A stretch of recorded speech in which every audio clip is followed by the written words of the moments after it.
दोस्तों यहाँ पे 21 मई 2021 को लाल पैथ लैब के क्वार्टरली रिजल्ट्स भी आए थे। तो हम यहाँ पे एक सिंपल सा बस इसका प्रॉफिट देखेंगे, ईयर ऑन ईयर कितना राइज हुआ। मार्च 20 में इसके जो प्रॉफिट थे 10,749 करोड़ थे। अब वो 31 मार्च 2021 को यहाँ पे इसके प्रॉफिट 12,382, लगभग 16-17% से इसके प्रॉफिट यहाँ पे राइज कर चुके हैं। इसके अलावा भी कुछ फाइनेंशियल इसके हम स्कैनर पे जाके देख लेते हैं, उससे भी हमें इसको समझने में सहायता मिलेगी। दोस्तों अगर आप ईयर ऑन ईयर की प्रॉफिट की भी बात करें तो यहाँ पे आप देखेंगे मार्च 2011 से लेके मार्च 2021 तक हमारे पास में डेटा अवेलेबल है। और कोई सा भी साल ऐसा नहीं गया है जहाँ पे कि कंपनी का प्रॉफिट ना बढ़ा हो। इवन एक सिंगल ईयर भी बीच में नहीं है जहाँ पे कंपनी का प्रॉफिट ना बढ़ा हो। यही निशानियाँ होती है दोस्तों एक अच्छे और मल्टीबैगर शेयर की, जिसको कि आप हमेशा ढूंढते रहते हैं कि मल्टीबैगर शेयर मिल जाए, मल्टीबैगर शेयर। तो इसी तरह के शेयर्स दोस्तों मल्टीबैगर शेयर्स होते हैं। यहाँ पे हम इसके EPS पे भी एक बार नज़र डाल लेते हैं। तो दोस्तों आपको यहाँ पे नज़र आएगा कि इसका EPS कंटिन्यू यहाँ पे राइजिंग ट्रेंड में था। दोस्तों यहाँ पे अगर आप देखेंगे कंटिन्यू राइजिंग ट्रेंड पे था। बट यहाँ पे अगर इसका PE की बात करें तो ये जून 2020 के बाद में बहुत अच्छा उछाल यहाँ पे मिला, क्योंकि यहाँ पे बहुत से टेस्ट कोरोना वायरस से रिलेटेड RT-PCR वगैरह इसके लाल पैथ लैब के अंडर में आते हैं और बहुत ज़्यादा टेस्टिंग यहाँ पे हुई है, जिससे कि इसकी अर्निंग बहुत ज़्यादा बढ़ गई है। और इन्वेस्टर दोस्तों रणनीति से पहले एक चीज़ मैं आपको और बताना चाहता हूँ कि लाल पैथ लैब जैसे स्टॉक आपके पोर्टफोलियो में क्यों होना चाहिए। क्योंकि आजकल अगर आप देखेंगे तो किसी भी डॉक्टर के पास जाते हैं तो वो किसी भी बीमारी को डायग्नोस करने के लिए पहले टेस्ट लिखता है। इसमें कुछ गलत भी नहीं है, सही बीमारी का पता लगाना डॉक्टर की भी जिम्मेदारी है ताकि सही मेडिसिन उसको दी जाए। और इसके अलावा इंडिया में इंक्रीजिंग ट्रेंड में पॉपुलेशन भी है, तो जितनी ज़्यादा पॉपुलेशन बढ़ेगी दोस्तों हो सकता है उतने ही ज़्यादा पेशेंट्स भी बढ़ें, और patients year on year rise होते जाएंगे तो डेफिनेटली टेस्ट की संख्या भी ईयर ऑन ईयर बढ़ती जाएगी। और ऑर्गेनाइज्ड सेक्टर में लाल पैथ लैब जैसा प्लेयर और नहीं है जहाँ पे कि लोगों का पूरा विश्वास हो कि वो जाएं और सीधा टेस्ट करवा लें। और इसके अलावा लाल पैथ लैब अब ऑनलाइन की सुविधा भी देती है। आप ऑनलाइन टेस्ट बुक कर सकते हैं, घर पे आके आपका सैंपल लेके जाएगा, ऑनलाइन रिपोर्ट दे देगा। तो टेक्नोलॉजी से भी रिलेटेड है और कम्पीट करता हुआ जा रहा है और अपने पीयर ग्रुप में एकदम लीडर के रूप में ये बना हुआ है। तो लीडर के साथ आप चलेंगे और लीडर अगर अच्छा रिटर्न देता है तो डेफिनेटली आप भी आपका पैसा भी यहाँ पे सुरक्षित रहेगा और रिटर्न्स भी अच्छे आएंगे। अब आइए दोस्तों हम यहाँ पे इसके रणनीति समझते हैं। तो दोस्तों अगर आप देखेंगे 2016 नवंबर में लगभग यहाँ पे ये शेयर हुआ करता था लगभग 1290 की प्राइस में। उसके बाद में ये अक्टूबर 2017 में ये स्टॉक यहाँ पे गिर के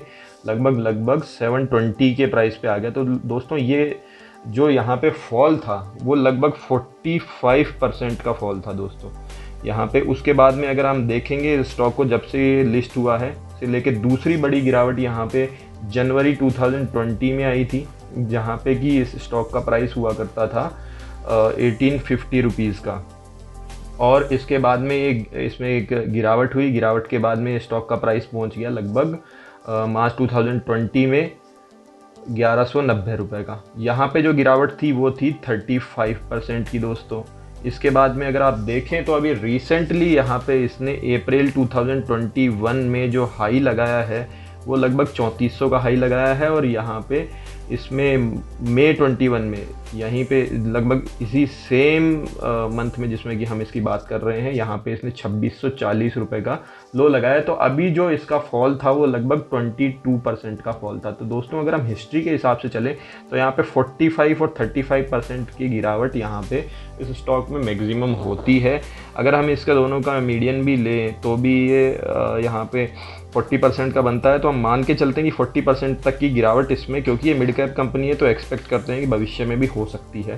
तो दोस्तों यहाँ पे रणनीति ये है कि इन सब चीज़ों को छोड़ के कि हम गिरावट के बारे में अभी सोचें। अगर हम यहाँ पे इस स्टॉक को देखें तो ये लगभग अपने पीक से जब भी 30% की गिरावट ले लेगा तो उस समय पे हम यहाँ पे इस स्टॉक के अंदर एंट्री कर लेंगे दोस्तों। और जब भी ये यहाँ से 30% की गिरावट लेगा अपने पीक से, हो सकता है वो ये वाला पीक हो या भविष्य में भी कोई नया पीक बनाए, क्योंकि ये स्टॉक हमेशा हाई प्राइस पे ही ट्रेड करता है और अच्छा स्टॉक आपको हमेशा हाई पी पे ही मिलेगा।